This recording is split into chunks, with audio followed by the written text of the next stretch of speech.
Good morning. What is happening? Party people in the building, ladies and gentlemen, and all that. What's really going on, y'all? It's been a minute, and I missed y'all. I hope y'all enjoyed the All Star weekend. As you know, the Knicks had a game last night, first game back. Say what's up to the king. I don't know if you can see him, and he's ducking, but I gotta, I gotta, I gotta navigate it with me today. Anyway, so it was an L. We got that. Let's just get that part out the way early. But Miami is like really, really playing well and one of the top teams in the East right now. So sucks that we didn't pull this one out.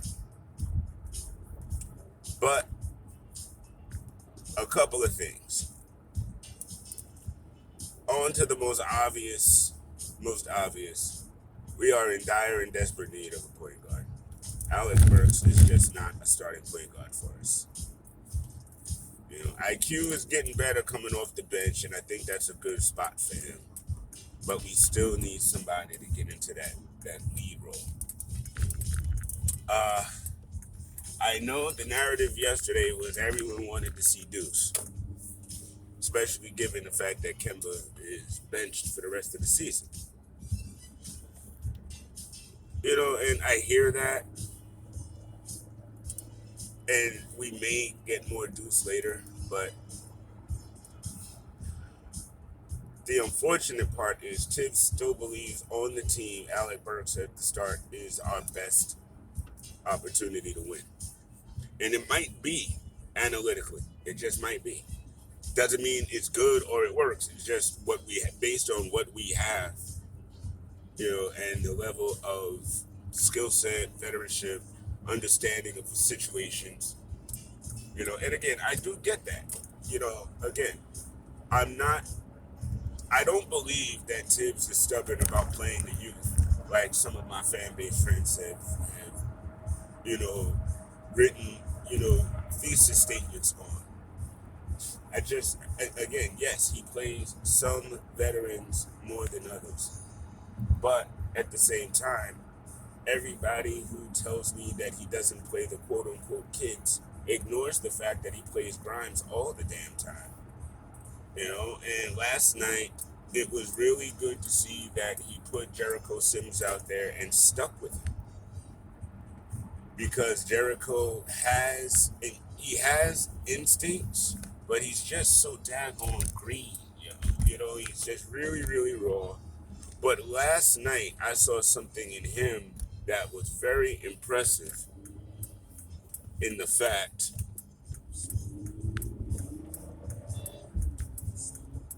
you see me signaling, you see me trying to get over. You do see that. These people sometimes, I swear, you signal early so they know, and then instead they speed up and block you and then get mad when you try to get over. That's retarded. But anyway, back to the Knicks. New Jersey traffic, y'all. So Sims played the backup all last night, and he was not getting beat off the dribble. I mean, point guards were really trying to beat him off the dribble. Tyler Hero was really trying to beat Jericho Sims off the dribble and couldn't. I want him to get his defensive instincts as far as, you know, rim protection and rebounding a little bit more, you know, engaged. But from what I saw as far as his footwork, I was highly impressed by that. You know, he's got really, really solid footwork. You know what I mean? Uh Grimes going down yesterday sucked. He dislocated his kneecap, but I saw a tweet from him that he's all good, so that should probably only be like, you know, a couple of days just to ice it down, let it get back to normal. But that shouldn't be a hindrance. Derrick Rose is out with a procedure that should take 1 to 2 weeks to heal. But for me, I'm not glad that he's not playing. Don't get that twisted. But that allows for fluidity within the roster for another week or so. And in that time, I feel like Grimes will be back, no doubt. But I also feel like perhaps this will be Deuce time going forward, at least, off the bench. I would really like to see, at least for now, IQ starting and Deuce off the bench and Burks coming off the bench in his normal role, normal capacity. Because we missed that offensive punch off the bench because he's starting. And I would actually start to look at starting Cam Reddish and sitting Fournier. I like Fournier, I do, but I was thinking about this yesterday. To me, Fournier is Doug McDermott, Kyle Korver. He's supposed to be a three-point specialist. So when he shoots that three, I'm more expecting it to go in than miss. But he is so up and down with that. And because he's trying to do other things and blah, blah, blah, blah, I feel like Cam Reddish is a more athletic version of what Fournier wants to do. So I did see a bit of that chemistry between Cam and RJ yesterday. And I kind of want to see a little bit more of that, to be perfectly honest. I mean, it's clear to me that Tibbs is playing the youth. Yesterday it was clear. We didn't see Nerlens or Taj the entire game. We didn't win, but I don't think that was why we lost. Again, when it comes down to it, I mean, RJ played lights out with the exception of the free throws. And if we're being real, there was a point in the game where we could have been down by 1 point in the fourth quarter, late in the fourth quarter, if RJ had made all of his free throws. I mean, at 7, 8 points, just by him alone, left out there. I'm not sure where the team was as a whole on free throw shooting, but I guarantee you, we lost the game in free throws. We are not as bad as we think. We're not. We're not as good as we want to be, but a couple of things tighten up. We can still win some games this season. I don't think we're going to be like 3-20 something or whatever folk are crying about these days. I don't know. But at this point, if Tibbs is trying to play in, fine. I really would like the team to have something to fight for. I don't think it has to be a, we play the vets and we're trying to win or get into the play-in. If we play the youth, we're just trying to see what we have for the future. I think if you play the youth, we can still fight to get into that daggone spot. We just got to start winning these games. And unfortunately, we got to hope that other teams lose games, but we have to start winning these or, the conversation is moot anyway. And for those watching and listening today, I'm going to throw something out there. I threw it out there on the Knicks Corner last week with Danny B. And I'm just going to reiterate once again. Because if we do end up in a lottery, wouldn't it be cool this time if we ended up with like a number 3, number 4, number 2 pick, something like that? Wouldn't that be cool? Because then we can mortgage that, send that out to Portland, and bring Dame Lillard in for 2 years.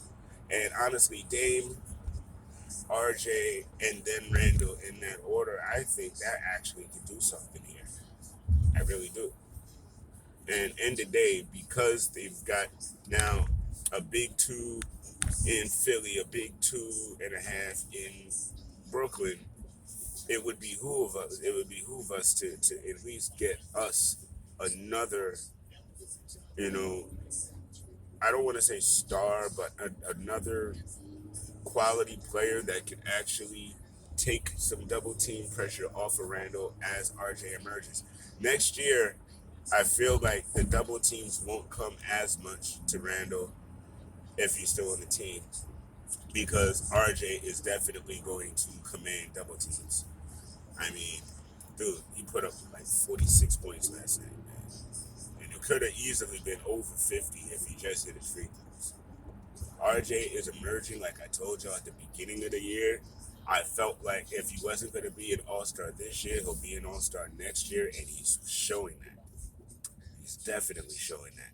So I think this team, as constituted, will definitely finish out the year on struggle mode. It's not These games are not going to be easy, but next year, one of the things that we have to do, from top to bottom, from the front office on down, we have to get back to that defensive mindset that we had last year. We have lost that completely. And last night, again, we were right there and we couldn't stop anyone. And that's odd because last year we were stopping a lot of people. Offensively was offensively, but defensively last year, and I honestly don't feel like enough people in the fan base are talking about that aspect. We're worried about firing Tibbs and trading Randall, but where did the defensive prowess that we exalted last year, where did that go? And why don't we want that back? Because that is the identity of a New York Knicks team. Hard hat defense. Any and every team in the league is going to work when they come into our building. That was the culture that was built last year. That is the culture that has eroded this year. And that, my friends, is why we are losing. It's not about offense. We had less offensive threat last year, but we won more games because we fought. Because we played strong defense. We didn't give people open looks. We didn't make life easy for them by the way we played. And that was just last year. And I do realize that, Kemba and Fournier aren't those guys that were here last year, and so we definitely lost something there. But next season, we got to get that back. We have to get our defensive identity back, or none of this is going to work, regardless who we bring in. We've seen what we can do when we play that kind of defense. We've seen the teams we can beat when we play that kind of defense. My humble opinion, that's where we're lost, and that's where we got to get it back. Thank y'all for tuning in, for paying attention, hanging out with your main man and my silent partner over here. People aren't even going to realize that you were even in the car soon because you didn't even say a word. But I got love, man. Teenagers. Yo, I will holler at y'all. Be safe. Tomorrow night, another Knicks Corner with Danny P. Thank y'all again, and let's go Knicks.